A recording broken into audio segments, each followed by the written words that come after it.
How's it going, people? It's Anton Jackson. I just finished watching Season 3, Episode 6 of Better Call Saul. This was an amazing episode, one of my favorite episodes this season. I cannot wait to analyze and talk about it. This was a super dense episode. There were so many different plot lines in this episode to go over. It was really exciting to see all of the callbacks from Breaking Bad in this episode. So let's get started and review it. In the opening scene of this episode, we see Nacho taking the place of Tuco, collecting the money from the drug dealers who work beneath him, filling in for Tuco as he's serving time in which we learn is Los Lunas for the battery of Mike. Ever since Tuco got arrested and sent to jail, it now seems as though Nacho has to pick up the slack and do a lot more of the drug dealing duties for Hector. The end of this opening scene culminates with Nacho having to beat the crap out of Crazy 8 because he was short on his end for the drug money.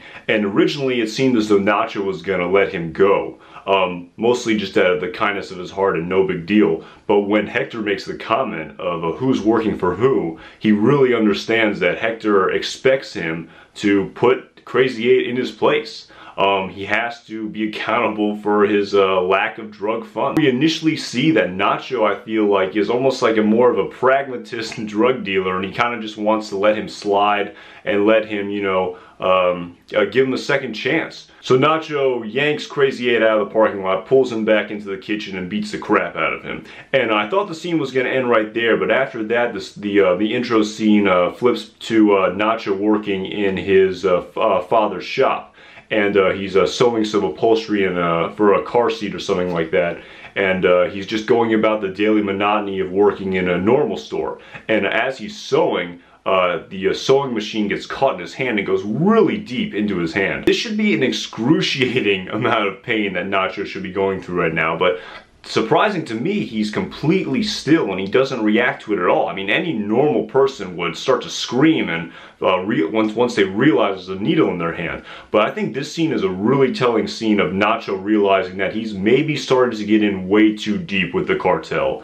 I think he's realizing that ever since Tuco went to jail, his duties are, I think, are much greater, and I almost feel like he's having to do things which he doesn't really want to do. From my interpretation, it seems as though Nacho really started to get into this game for the money. And he even mentions this to Mike when he talks to Mike about ripping Hector off, when he says, doing it for the money, I get that. I think that's originally why Nacho wanted to be a part of this business, because it pays so well. Just like Walter originally wanted to be in this business because it paid so well. But I think he's really starting to realize the ramifications and of him getting in way too deep with Hector Salamanca. So I think when you see this needle go into his hand and he doesn't react at all, I think it's almost a out-of-body experience. When he's really contemplating what his life is going to become if he keeps to go down this road. I mean, he's in pretty deep as it is. I mean, he facilitated Hector into killing Jimenez after he believed Jimenez ripped him off.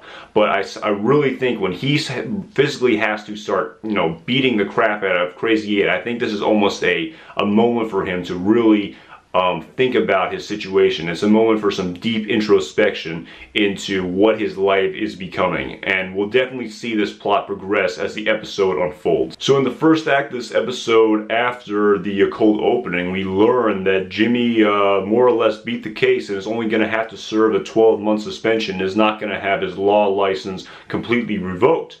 And we see from the montage that ensues that Chuck is really not happy with this. He's almost incapacitated in his house because of this ruling. I think he's almost really embarrassed and almost shocked with himself for allowing himself to break down like that in the courtroom. And the result, which Jimmy is very happy about, is really affecting him, as we see when Rebecca tries to go to Chuck's house, but Chuck refuses to answer the door. So after we see Jimmy and Kim celebrating in his office that it's only a 12-month suspension, Rebecca comes to the office and tells Jimmy he has to help his brother because Chuck is locking himself in the house and he needs their help. But Jimmy responds with the fact that he's not my brother anymore. Like, I cannot continue to be associated with him after what he did to me. And Jimmy's really hurt by what Chuck did. And this really shocks Rebecca because Rebecca thinks at the end of the day they may have their differences, but Jimmy needs to help Chuck. She really feels that Chuck has a mental illness and Jimmy needs to console him. But Jimmy wants nothing to do with his brother anymore.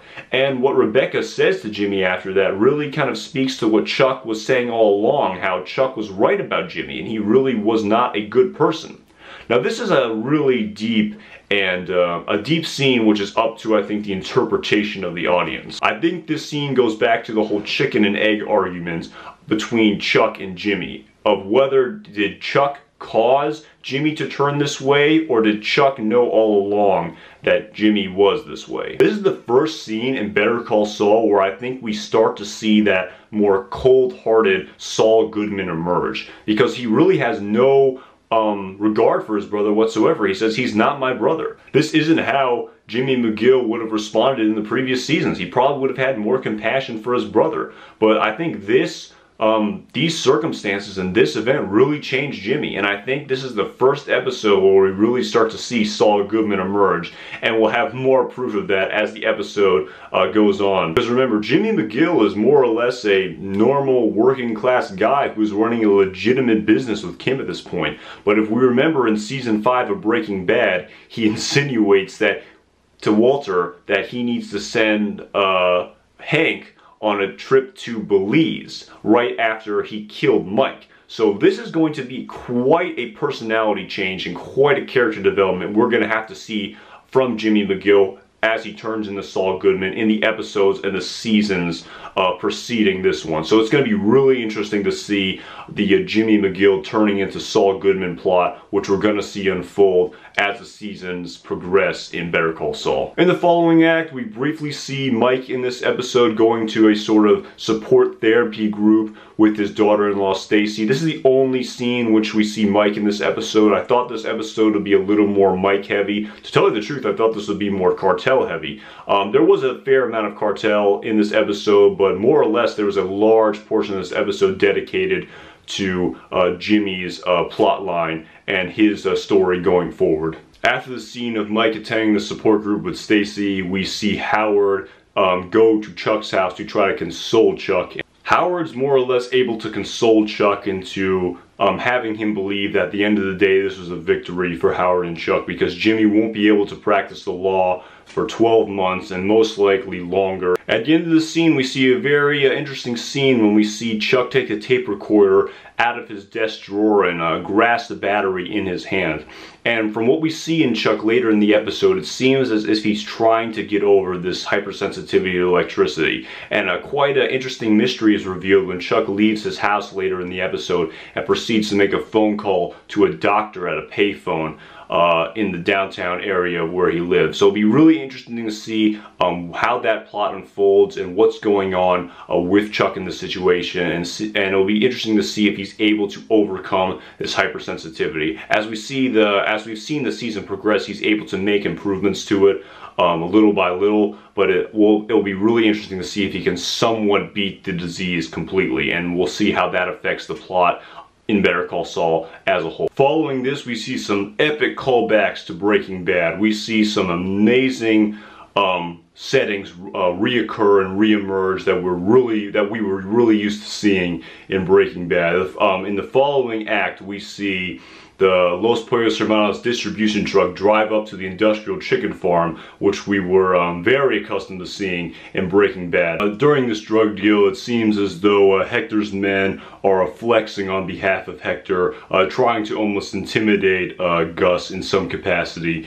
And Gus more or less gives in to Hector's demands, because I think Gus is definitely playing the long game when it comes to Hector. He's not going to be influenced too much by the day-to-day operations, and I think this is what's going to end up being Hector's downfall in the short run. I think he's a little bit too petty compared to Gus. I think he's a little bit too emotional compared to Gus in the short term, and I think this is what is going to eventually cause Gus to have the upper hand on Hector moving forward in this season of Better Call Saul. But as we know, in the end, with the help of Walter White, Hector is somewhat able to get his revenge against Gus in some capacity, more or less the best of his limited abilities at the end of season 4 in Breaking Bad. Spoiler alert. So after this scene, we see that Gus was calling Tyrus, who we got to see in this scene again, from the industrial laundry which Gus owns In Breaking Bad, we see that the laundry is currently for sale and Gus seems to be in the process of buying it. As we obviously know from Breaking Bad, he does in fact buy this laundry, but it is pretty cool to see him looking around it and thinking about setting it up. We most likely see he'll be setting it up for the potential to set up the super lab in the basement. And at the end of the scene, we see a pretty amazing callback from Breaking Bad again, like we did in the last episode when we got to Saul Goodman. But in this episode, we get to see Lydia Redart Quayle re-emerge in Better Call Saul. It's a pretty interesting to see her and Gus interact, even if it was only for about 1 or 2 sentences, because as we know, when we were first introduced to Lydia in Breaking Bad in season 5 after Gus was killed, when she's having the conversation with Mike in the diner, it's strongly implied that she knew Gus very well, that she definitely had interacted with him before, as the conversation with her and Mike indicated. But now we see that their relationship went way back to the Breaking Bad days, well before the laundry was even bought. Following this scene, we go back to Nacho and Hector having a conversation in the restaurant about the drug deal. During this conversation, Hector sends one of the henchmen to find out more information about Tuco's time in Los Lunas, and we find out that Tuco stabbed another inmate and broke a guard's jaw, so they put him in solitary confinement. And this meaning that he'll probably have to spend more than 6 months in jail after the assault and battery charge. It's implied in Breaking Bad that Tuco doesn't get out of jail until season 1 when Jesse and Skinny Pete meet with him at his compound. So that's going to be several years in the future. So this is actually a really good idea of the writers, obviously. I mean, I don't doubt them, to put in this plot line into Better Call Saul for why Tuco is going to have to be in jail for longer than it was originally thought, because moving forward, 6 months is definitely going to pass, and Tuco, it wouldn't make sense for Tuco to get out of jail at that point because they need him to stay in jail until several years down the road in the Breaking Bad plotline. So I thought that was actually a pretty interesting scene, and a very subtle scene to anyone who pays super close attention to the plotline of Better Call Saul and Breaking Bad. So I thought that was a really interesting scene. Additionally, what was really important about the scene was that when Hector's talking with Nacho, he's talking with Nacho about potentially getting a new distribution line to bring his product across the border ever since his ice cream shop was closed down as a front during the whole incident with Mike doing the intricate plan to get the drug residue on the trucks. And Nacho seems extremely hesitant and unlikely to support this plan. He does not want to involve his family at all. He tells Hector that his father runs a legitimate business. He's a simple man. He knows nothing about Nacho's drug dealings and anything like that. He doesn't want to implicate his family at all.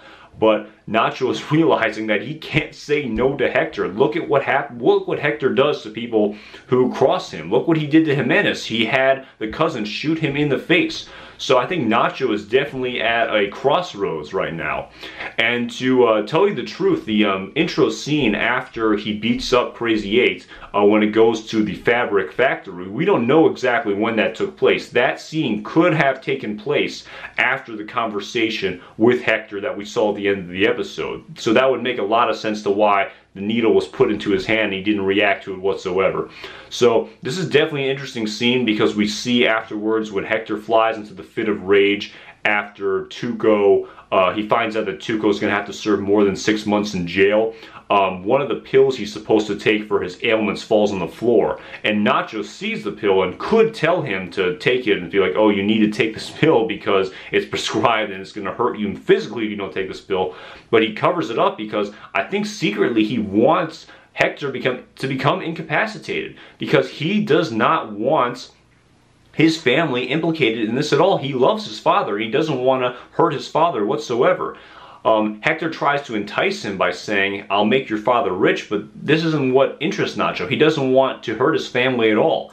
Nacho wants to make money for himself, but he clearly doesn't want to hurt his father. So this will be a very interesting scene going forward, and a very interesting plot line going forward in Better Call Saul, to see what happens between Nacho and Hector and the cartel. If we remember back to Breaking Bad, when Walt and Jesse tried to intimidate Saul into not having Brandon talk to the DEA during that whole ordeal, Saul blurts out, no, it wasn't me, it was Ignacio. So it'll be really interesting to see how the writers integrate that throwaway dialogue in Breaking Bad into Better Call Saul, because as we know, the writers seem really interested in making sure as much of the plot from Breaking Bad, if possibly all of the plot from Breaking Bad, is used in Better Call Saul. So it's most likely there's going to have to be some sort of incident with Jimmy and Nacho going forward. So it'll be really interesting to see how the writers intertwine that plot together. Because even the smallest throwaway dialogue